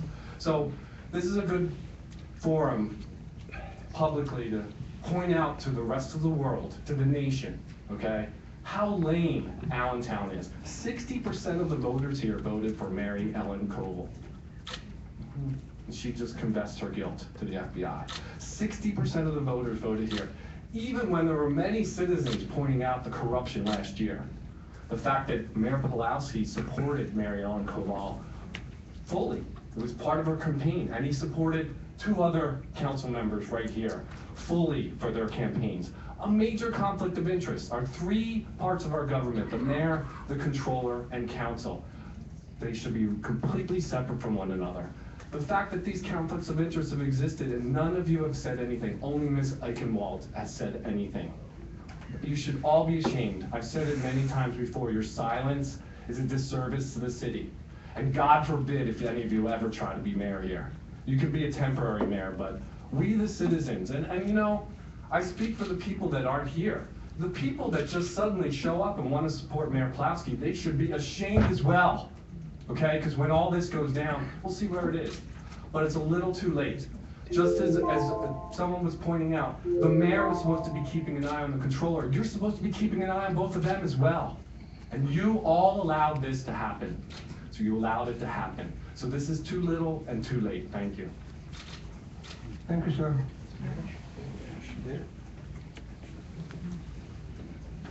Welcome. Ms. Velez, right? I got it. Former longtime resident of Allentown, still employed in the city of Allentown. I feel it is my duty, and it has always been my duty, to speak on behalf of my constituents here in the city where I grew up. I tried to do that 3 years ago. It was a hostile environment, much like it is today. Not much has changed, unfortunately. I commend you, Ray O'Connell, for taking the lead in the resolution along with your other colleagues, but I do trust your integrity more than anyone else on council, based on my experience. Life is all about experience, and I'm here to share mine today so that you'll consider what I went through when you make your decision for the resolution that so many of us here are patiently and have patiently been waiting for. Democracy in America, in every city, is meant to be led by the people. And we enter politics and we enter the forum to be able to represent our constituents in a very positive and hopeful light, most of us. To be able to have the opportunity to fairly run for office and to fairly be selected and continue to gather petitions and support. And you trust the process. You trust that you have that opportunity and that it will be an experience for you and that the people will vote for you if they find that your ideals are in line with them and that your integrity, most of all, is in line with the city and its best interest. And my experience was nothing but. It caused a lot of harm for me and my family, and even still today, I still have nightmares about it. But it has come full circle, and I'm very happy to know that justice is prevailing in this city, and that perhaps one day somebody will be able to come forth and try to run for office without having scare tactics or fear-mongering hanging over their head by strictly an action of an administrator that has full control of the city. And there are transcripts from my court hearing to prove that. So tonight, I really want to say thank you to all of you who will make the right decision for all of our citizens that really want to see Allentown transform and be reborn in the most integrity-focused light for the city's publicity that it so deserves. And we are here tonight, as you can see, full house, waiting on this decision for the past 3 years, if not more, so that we can finally have some peace and move forward with a new Allentown the way that it was always meant to be, with public input and community input, and having there be open and transparent and fairness for everyone who comes forth that wants to be a part of this city that we so love. Thank you. Thank you, Ms. Wise. Anyone else? Mr. Ramos? Mr. Ramos? Sorry, That's okay. can I speak on behalf of someone else? No. May I speak?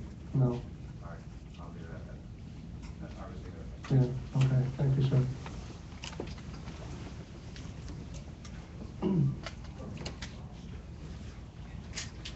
Mr. Trager? Thank you. Robert Trager, 1940 Loyola Street, Allentown.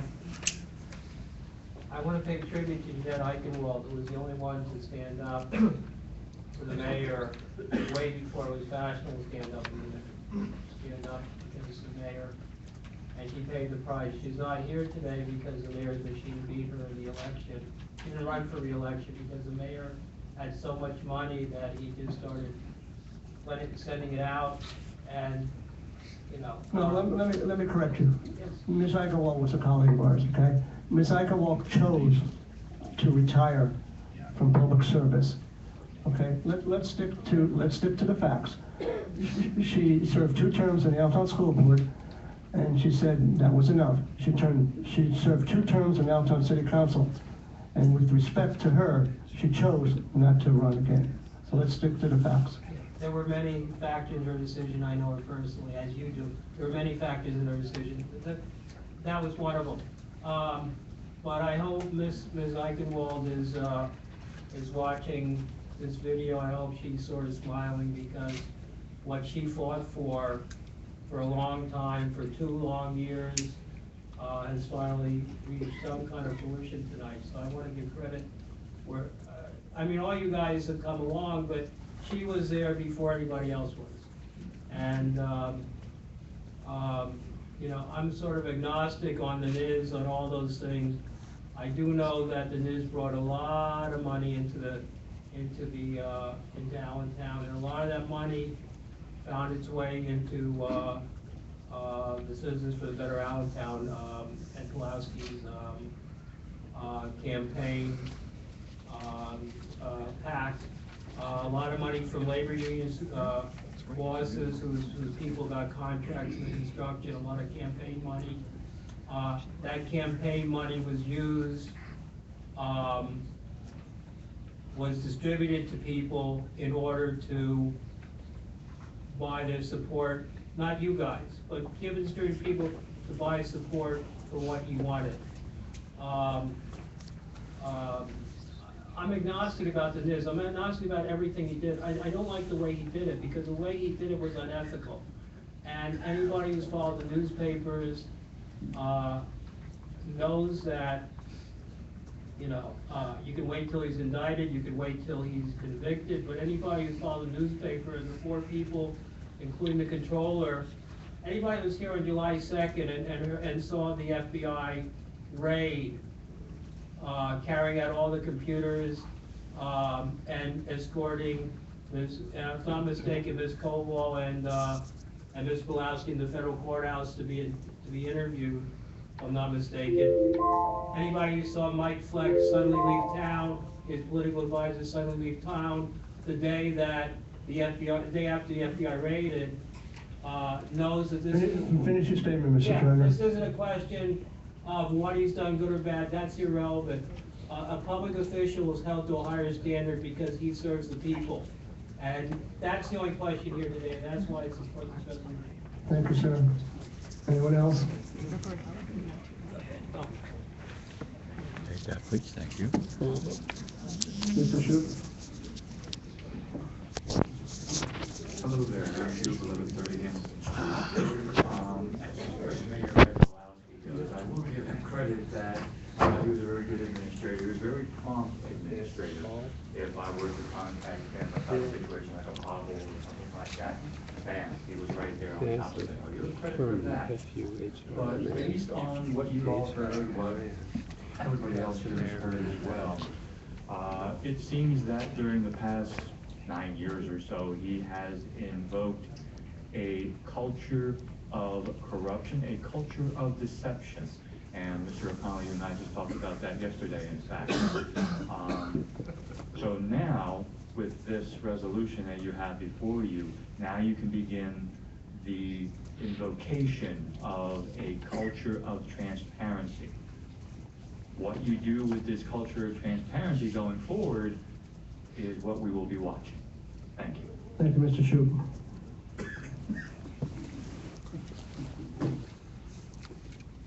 Hello, Mrs. Hahn.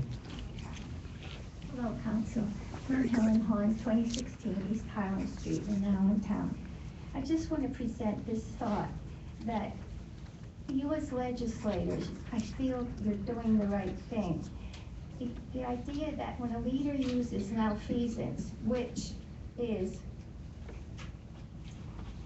wrongdoing by a public official, that you have to look into it, what you're doing, and you have to make decisions. They're not always happy decisions, but it's up to you to do it. We're here trying to present to you week after week, meeting after meeting, what are the wrong things that are happening in the city. And we want to give you the benefit of the doubt that you will protect the public from all these actions that have happened. And we need you to start over by having an independent audit, not a city audit, not an audit from within, where things can be manipulated and changed. You actually have to have an outside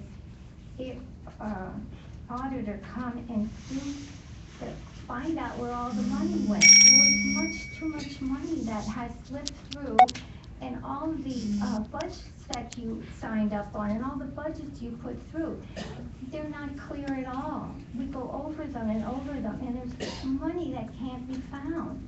We can't find that lockbox money again, Julio. Where does it go? How can things be all combined into that pool? And then in the CAF report, well, the pool can do this and the pool can do that. No, it can't. You have to make sure that you people know what money came in and what money went out, because this has not been run the right way, and only you guys can do it. Thank you, Mrs. Hahn. Anyone else?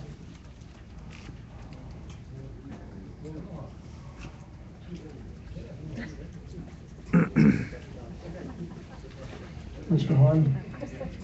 Tom Hahn, 2016 East Highland Street. The issue about the integrity and the ethics. In many cases, honesty and integrity is part of what city service is all about. It's sad that one of our council people, who's not here tonight, and who got elected to an office, voted for a person that wasn't there and got caught, and the ethics committee in Harrisburg jumped on that like it was a dog on a bone to find out why he did this. The second one that's not here today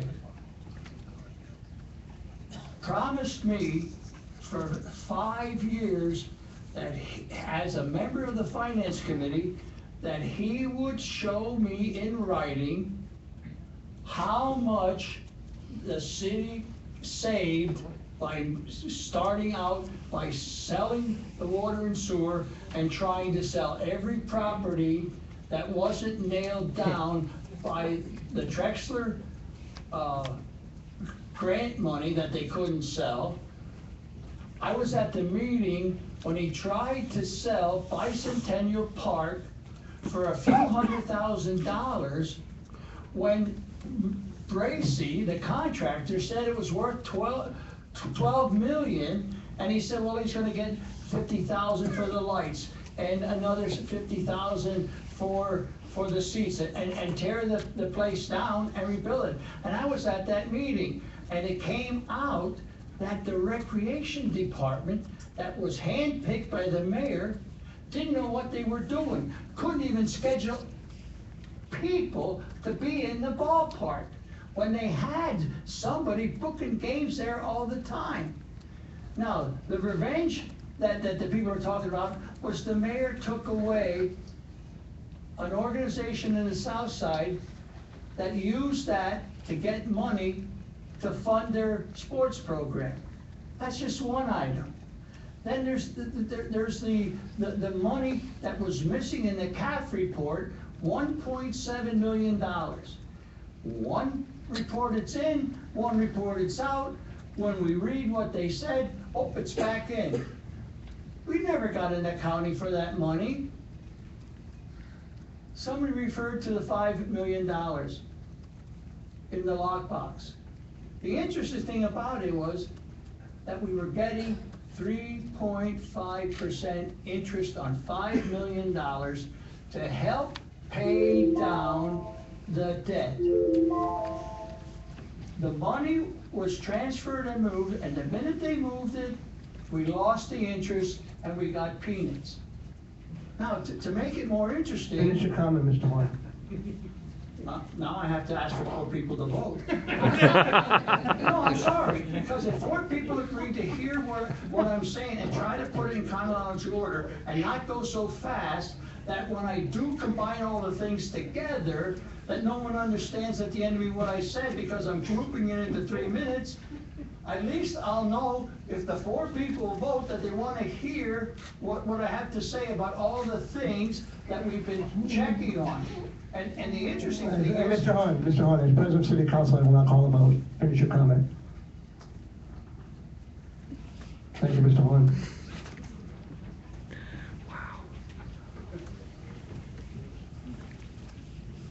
Mr. Hirschman. Thank you. Thank you, Mr. President. We heard speakers tonight saying the good things the Mayor of Allentown did. We all agree with those people. And I think those people should also agree with you, Mr. Chairman, and all the City Council on this resolution. Conspiracy, as your attorney would tell you, is a lawbreaker. You cannot convince conspiracy to break the law, as the Mayor has done, as you point out on this resolution. The Mayor conspired to break a law with the Assistant Solicitor, with the Finance Director, and with the Controller. This is a major issue. And the FBI wouldn't be here if there wouldn't be conspiracy to break the laws.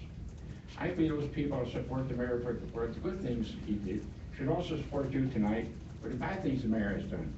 And you guys gotta be commended for going on record and doing what you're doing tonight. Thank you. Thank you, Mr. Hirschman. Anyone else? Seeing none from the public, I will ask my colleagues to make comments at this time if they wish. I would like to start the comments. Over the years, and maybe it is too little too late. Maybe it is too little too late. But it is here, and it is now. With that being said, Mr. Mayor, you have said many times that you love this city. You are so proud of this city.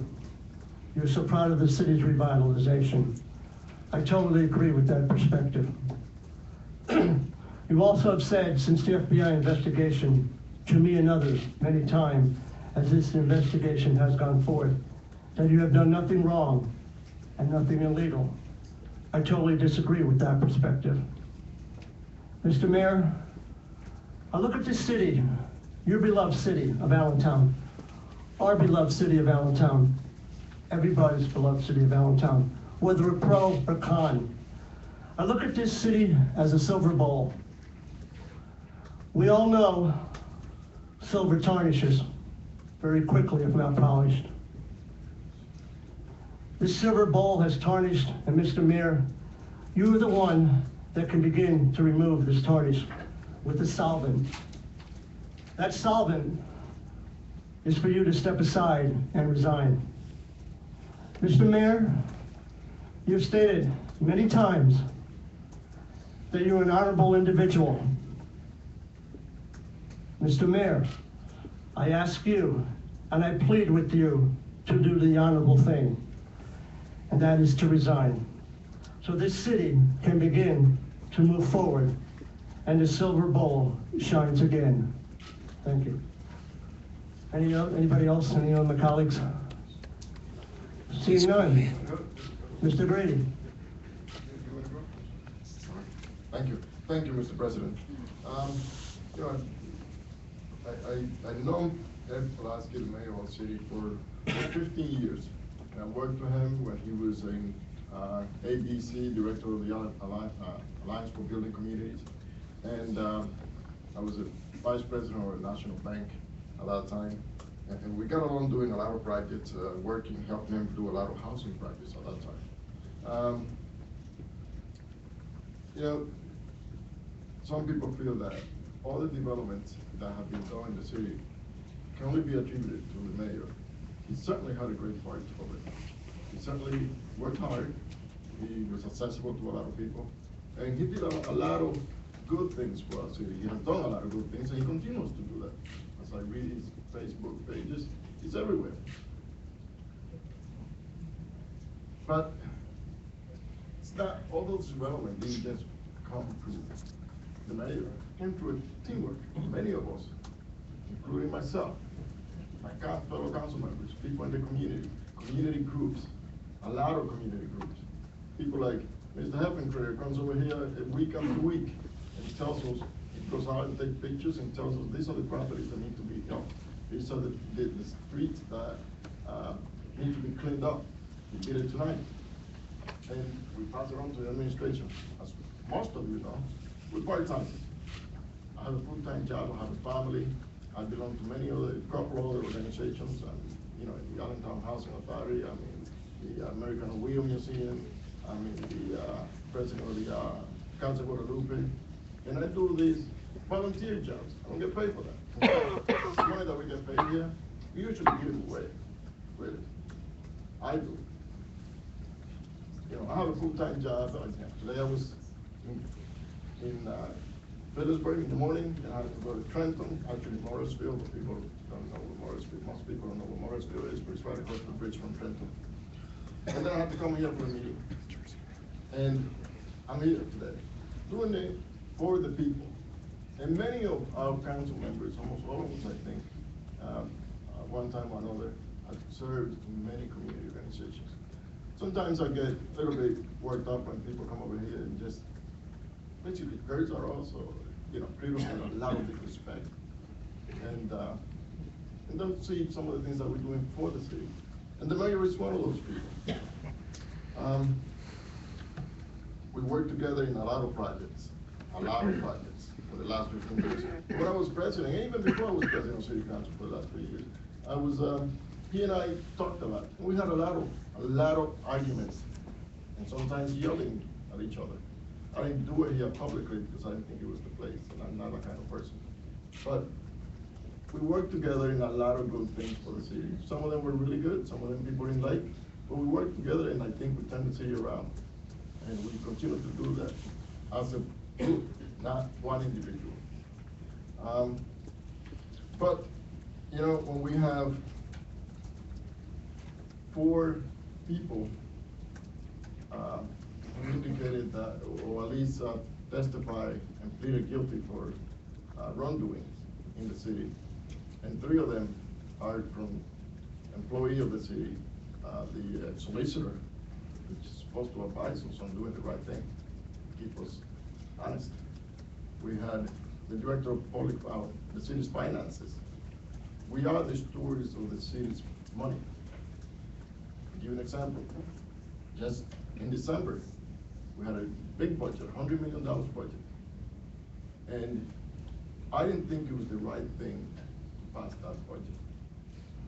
Basically, I thought that budget needs to work. I didn't agree with some of the things. And for the first time, since Pulaski has been mayor, I voted against the budget. And then we had the other trusted person, wonderful lady, I thought, Ms. Cobo, and she pleaded guilty. And all of the last 3 that I mentioned indicated that it was the mayor's pushed him to do this, or basically attributed to the mayor. Now, the mayor has not been charged with anything. He has not been indicted, that's true. We talked to a lot of people, some of them chief of police, some of them people who are working with law enforcement. And I tell you, there has not been one person who told me that he's not coming. And I feel bad for him because I consider him as a friend and his family. And I feel bad for his children, for his wife. But I also feel that we were swearing to work with fidelity and to work honestly here and to be transparent as much as we can. And when all these people indicated that and testified that they were coerced pretty much, reading between the lines, by the mayor to do what they did, I think that was when it was defined for me that was the line in the sand right now. And I am going to vote for this resolution. Thank you. Thank you, Mr. Grady. Mr. Hendricks? Thank you, Mr. President. I've spent 40 years of my life as a public servant, 38 of those as a police officer. I have had the honor of working a number of cases with the FBI. The FBI is a premier law enforcement agency in the world. They did not come in here on a witch hunt. I was one of the first to speak up, and I commented that I believe the mayor is involved. 4 people have confirmed that. 4 of them have pled guilty. Some of them facing as many as 20 years in prison for their actions. Innocent people do not plead guilty. This is not a conspiracy. There is no doubt in my mind that our mayor at Pulaski will be indicted. He will be the first mayor out of 41 previous since the city was incorporated to be indicted. That's unfortunate. It puts a blemish on our city. It's a blemish we need to remove. I will be voting for this resolution. Thank you. Thank you, Mr. Hendricks. Any other of my colleagues? Mr. Glazier? Ms. Alpha? Absolutely, beauty before age.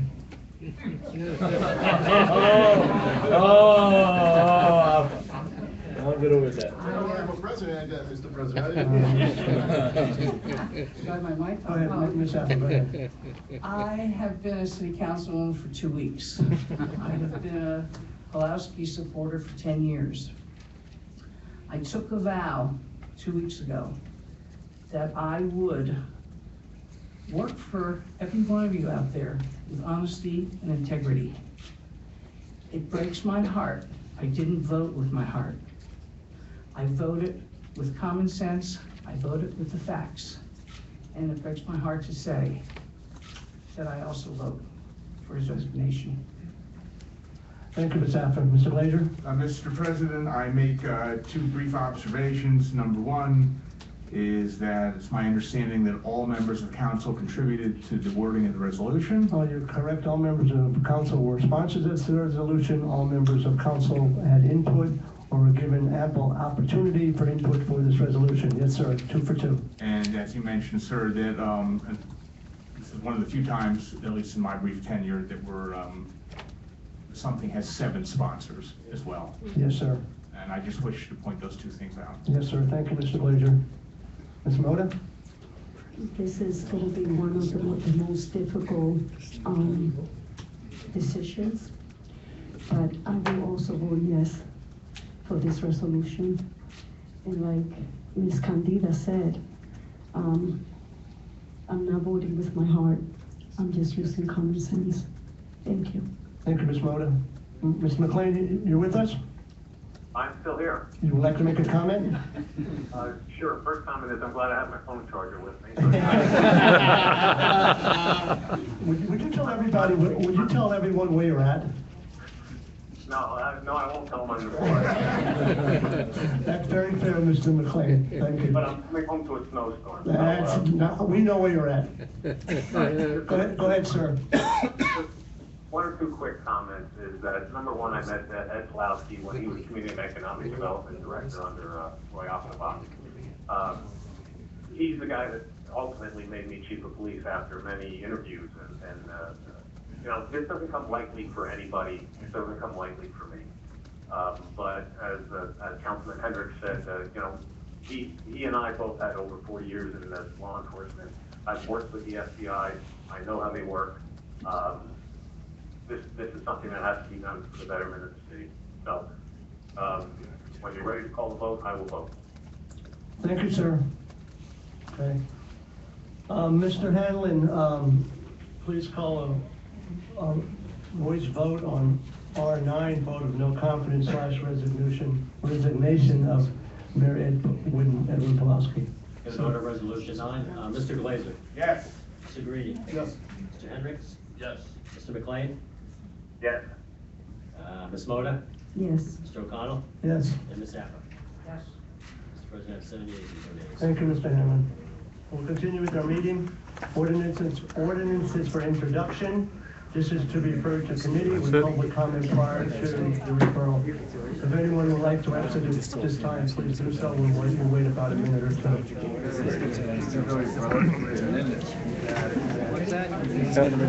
I'll stay and keep recording. They'll all probably go home. We're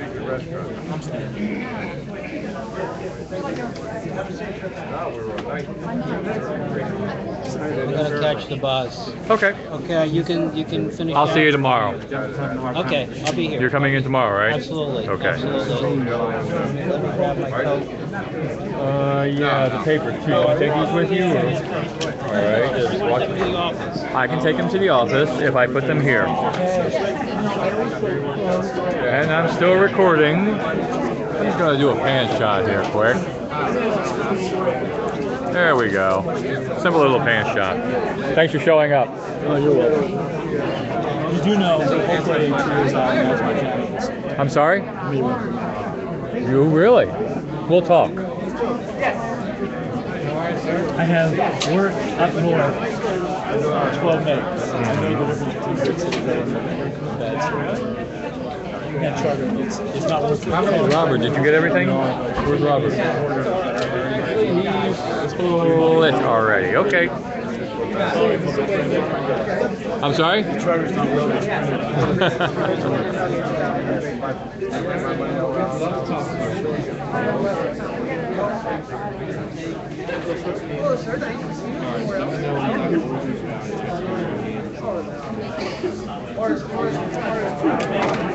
Yeah, I can do it 47%. Wow.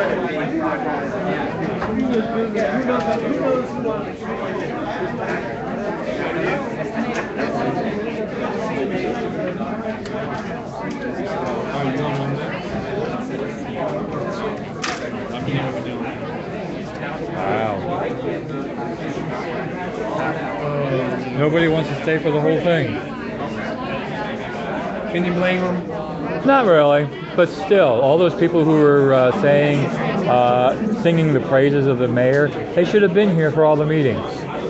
They should have read the newspaper reports. All these things are very non-democratic.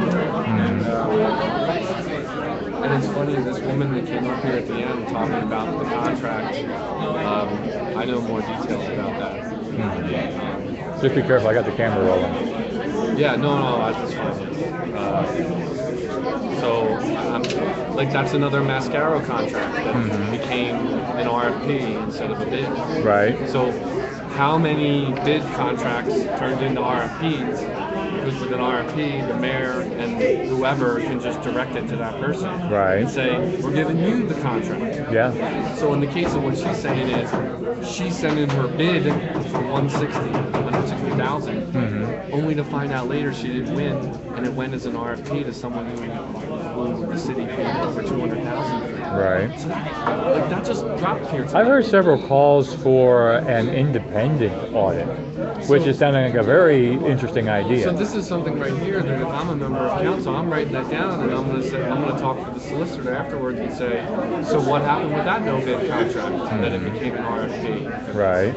And start to call all that into question. That's where's the forum for us to say that? Like, let's call into question. You voted on this. Pulaski did this. The Strathern did this. Now we want to question. This needs to be a forum. You're right. Well, that's pretty noisy back there, so,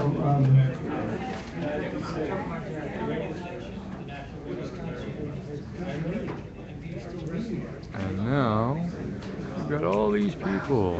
I'd like to continue the meeting. Mr. Hanlon, everyone's back on board here. Okay, Mr. Hanlon, ordinance for introduction, Bill 1. Bill 1 amends the 2016 capital project fund budget to provide for a transfer of $536,229.80 from capital project 2008, street lighting upgrade, and capital project 1905, citywide park and playground improvement, to capital project 2202, WPA structure renovations. Okay, comments from my colleagues about Bill 1. Seeing none, comments from the public about Bill 1. Yes, Mr. Huffman, we talked about this earlier. Yes, sir. Thank you again very much. Joe Huffman again from 334 North 13th Street. And this is the real reason why I came to the meeting tonight. First off, I absolutely support the bridge. I think that's a wonderful project. I think it's vitally necessary. I think it will add greatly to the value of Lehigh Parkway, to lights in the Parkway, and to many other valuable events that are run in that parkway each and every year. But what I would gently request is that you think about whether you couldn't find that $36,000, that's only like 7% of the total, whether you could find it somewhere other than the Park and Playground Fund, because that fund needs every red cent it can get for all of the repairs and improvements that need to be done throughout the city. Now, if you can't, well, then leave it the way it is and go ahead and adopt it, because it is vitally important to get that bridge. But one last other thing. I think it's high time that the city take a comprehensive look at Little Lehigh Parkway. At 575 acres plus, it's by far and away the city's largest park. It is used for the widest variety of things. My goodness, everything from the fish hatchery to runs to Indian museums to bicycle trips on weekends. It is a vital connector transportation-wise. It is an important facility that is somewhere in the ballpark of 80 to 90 years old since General Trexler gave it to us. I would like to volunteer my help. I was very fortunate when you folks put me on the EAC, and I am enjoying my volunteer service there. I am a Park and Recreation graduate from Penn State. I did serve 9 years with the city. I'm pretty familiar with the park system and with General Trexler, and I was part and parcel along with Bob Rodale and others in the saving of that park back in the 1980s when there were proposals to develop portions of it for residential housing. I really think it's high time you look at the whole parkway. The temptation at the city is to look at specific things that you can fix, a pool, a playground. But this parkway is your true crown jewel. And in addition to doing the bridge, which I support, I really think you need to take a hard, comprehensive look at the whole park. And thank you for listening to me. Hold on. Thank you, Mr. Hoffman. Go ahead, Ms. Apple, go ahead. Could you, Mr. Hanlon, your name, number, and your phone number and everything? I'd like to talk to you about all this. Sure.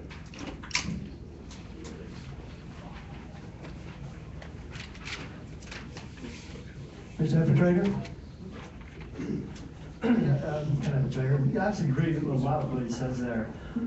Pulling any money out of any other parks though? Slow down. Go ahead. Now you with the floor. Go ahead. Well, I agree with a lot of what he said there. I had my own objection on against pulling money out of other parks. I don't know if you've taken notice, but Jordan Park, which has to be really in the top view of the most heavily used parks in the city, is deteriorating. It is getting worse by the month.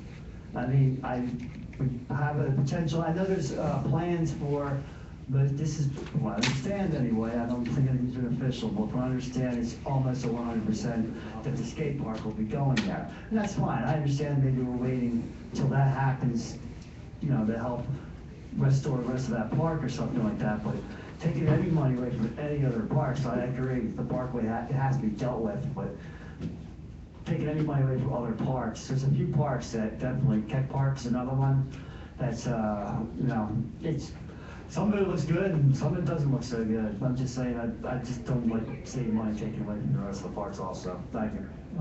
Thank you, Mr. Infiltrator.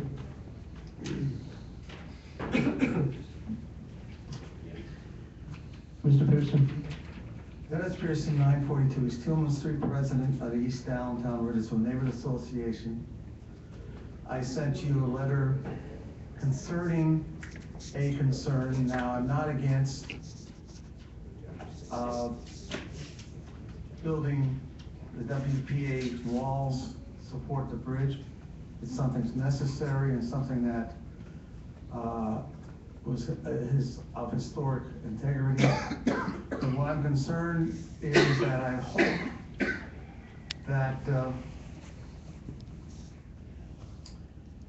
nothing is done to withdraw funds from projects within parks and playgrounds that would cause the needed new work at Andrew Reed Park. I always call Irving Street Park. Now, that's good. Is not taken away from the playground, and that needed work from uncompleted Keck Park, which was a political thing for over years. Politicians would run on fixing up Keck Park, and it never did, but money came, and what do we have? We still have a ball field which looks more like a cricket field than a baseball field, because they have a backstop which is far too far away from the home plate, and the field hasn't been used in 4 years, and now it is falling again. Thank you. Thank you, Mr. Pearson. Any other comments from the public? Mr. Good evening again. I have a general feeling on this. And what the both of them said before is probably correct as far as taking them from these special funds. My question is more germane to the whole capital projects. Over the years, what you've seen is administrations dipping into this capital. Now, Mr. Hudson, you know you're only supposed to be talking about Bill 1, refer, Parks and Rec, about, amending, taking the money and transferring it. Go ahead. Well, I'm leading up to transferring funds out of the capital project for whatever means, which is this is part of. Go ahead. You're taking it out of a capital project. Go ahead. Right? Yeah, that's the bill. I mean, that's the bill. That's the bill. Almost a year now, we've been asking for a summary of the capital projects. What is really in the capital projects? As far as where we stand on all these 110 capital projects. And we haven't really come to that conclusion, where do we stand? Every quarter, we're supposed to have a report on capital projects. And now you keep taking money out of them. I go back to one I found today, this, in 2014 ordinance, $200,000 for the surveillance camera system, taken out of capital projects. Here it is.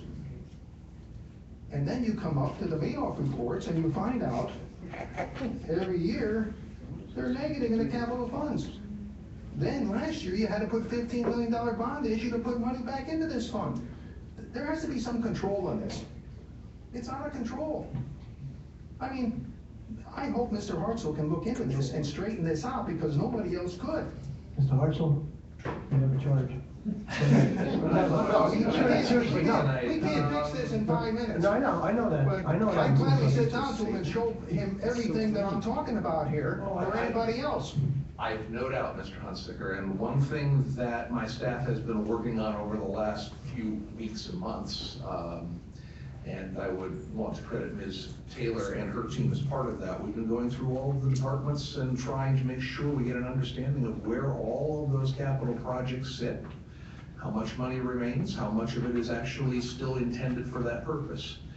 And that information is getting close to being ready to share. We just need to do a little bit more looking to make sure we got all of the I's dotted and T's crossed, but we've been working very hard to ensure that if there are monies dedicated to capital projects that are no longer needed for it, that they can be freed up elsewhere, we're gonna do it. And we're gonna get a better reading on what is out there for the projects and what we will still spend on them. Can we sit down with Mr. Hunsinger and once with that? Certainly. Reporting timeline is done, we'll sit down, all of us. Mr. President. No, go ahead, hold on, go ahead, Mr. Leisure. We do capital reports roughly every 3 months at the Finance Committee meeting, and that is certainly a better venue to have that discussion. We're gonna do capital next week as well? Yes, we are doing the end of fourth quarter. We're on time. Yes. So I would certainly invite, of course, Mr. Hunsaker and council there if they want to be part of that discussion. That's very well and good about what you're saying there, but you can't resolve that or even go over that in a 3 or 10-minute discussion. This is more in depth of what's happening here to this capital money. And what it shows here, years and years here, they're negative in all these funds. Between this, my Madoff report, or his Madoff report, or their Madoff report, what I call the Madoff report anyway, there's 100 and some capital projects, and they said it 6 months or a year ago that they would come up and summarize this and put it on a new spreadsheet. So we knew, and I agree with them, if some of these are finished and you have money left over, you can reapply it, but it's supposed to go back into the council and then they reapprove it. Not keep pushing it out of the general, this fund. That's not proper. Agreed, Mr. Hartzell. And I think he'll solve this. It just has to have time. You can't do this overnight. The primary reason for a negative balance in many places in the capital fund is that many of these projects are reimbursable. We go out and do the work and we're putting out funds right away and waiting for the reimbursement to come in. And sometimes that means there are some negatives. They're not permanent, but we try to limit that to the maximum degree. Okay. If you go pull out some of these. We'll get together. Go ahead, yes. No, we will. We'll talk. We'll get together. Very good, because there's millions of dollars on here if you look at the notes down here about this capital fund, and you can't keep doing this. I mean, it's not transparency. He's working on it. He understands it. He understands it, he's working on it. We'll do that. Thank you. Interesting.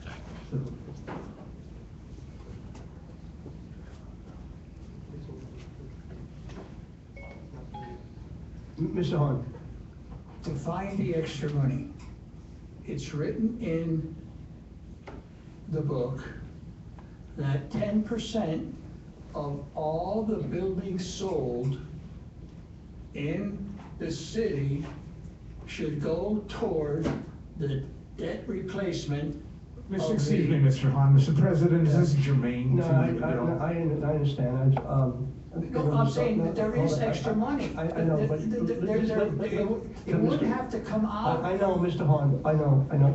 Let's talk about Bill 1. Yeah, I'm trying to help you get the money, No. instead of taking it out of the thing. In other words, give me another example. If you indulge me, when the money was set aside to do improvements on the water and sewer system, and it wasn't done, Mr. Hahn, that money could be spent for this, because the I ratepayers are. understand, Mr. Hahn, this is irrelevant to Bill 1, Well, I okay? don't want it to come out of the capital project, and I'm trying to give you points where we could find the money. Understood, thank you.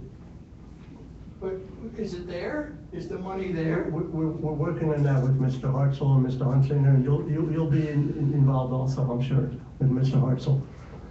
Hello, Mr. Mess. Didn't see you in a while, how are you? I'm doing fine, thank you. Good. Good evening to the city council. I totally disagree with taking money away from other projects. Recently, Jackson Street Community Park was completed, but we are still missing some safety items that I hope that see in the near future, so our children in our neighborhood don't get hurt or killed by traffic. Thank you. Thank you, Mr. Mess. Okay.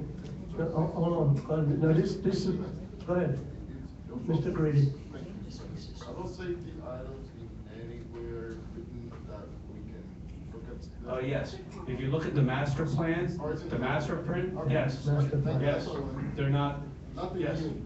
yes, No. the master plan, correct. Thank you. Okay, now, this Bill 1, obviously, any other comments from the public about Bill 1? This is just gonna be referred to committee. We've had a lot of input tonight, Ms. Mona, I hope you're taking notes, because it could be a lively discussion when we do this. Yes. Any other comments from the public? Seeing none, this Bill 1 referred to Parks and Recreation. Ms. Mona, that's under your charge. Thank you, Mr. You're President. welcome. Bill 2, Mr. Hanlon, read Bill 2. When is that committee meeting?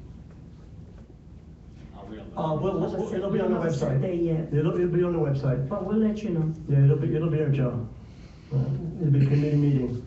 Bill 2, Mr. Hanlon, referred, go ahead. Bill 2 amends the Civil Service Board rules for hiring and promotion of police officers that were adopted pursuant to the provisions of Article 155 of the city code by removing the oral examination component from the promotional testing process for police lieutenant and sergeant positions, leaving the written examination account for 100%. Thank you, Mr. Hanlon. Any comments from my colleagues about Bill 2, Civil Service Rules for Hiring and Promotion of Police Officers? Seeing none, any comments from the public? Seeing none, any comments from the public on Bill 2? Seeing none, that will be referred to Public Safety. Mr. Hendricks is the chairperson of Public Safety. All right, resolutions for introduction, we have none. I've just been informed on the new business, and we have a statement from Mayor Pulaski. Is that true, Mr. Hanlon? That's true. Okay, I'm putting this under new business. We will read the statement, and the statement will be read, and then we move on. Read your statement from Mayor Pulaski. Okay, it's a email from Mayor Pulaski. It's addressed to all council, and it reads, to the members of City Council, for the past 10 years, I have proudly served the people of Allentown. I have led the massive rebuilding of this great city and been one of the architects of the unparalleled revitalization of Allentown as a place to live, work, and play. A bedrock principle of our justice system is that everyone, which includes mayors, councilmen, reporters, and the public, are presumed innocent. I certainly hope that this concept has not been suspended in the city of Allentown. You would all want this protection for you, your friends, or a family member.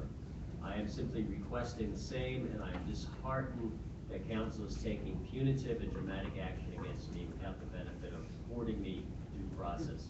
hundreds upon hundreds of people who have approached me over the last several months to encourage, support, and pray for me and my family during these last several months. I understand this has been hard on our city. It has been even harder on me and my family. Yet I remain committed to serving the city and its residents as the mayor, trusting your patience with this process. No matter what the outcome of your vote is tonight, I commit to work with you for the betterment of our city and ask you to commit to do the same. I ask that you afford me the courtesy of publicly reading this into the record at this evening's proceedings. I thank you for your consideration. I apologize I'm not able to be there personally tonight, but I am in Washington representing our great city in the U.S. Conference of Mayors, and it's sincerely Mayor Ed Pulaski. Thank you, Mr. Hanlon. Anything for good and welfare? Seeing none, motion to adjourn? By common consent. Wow, that was quick. And that's a wrap.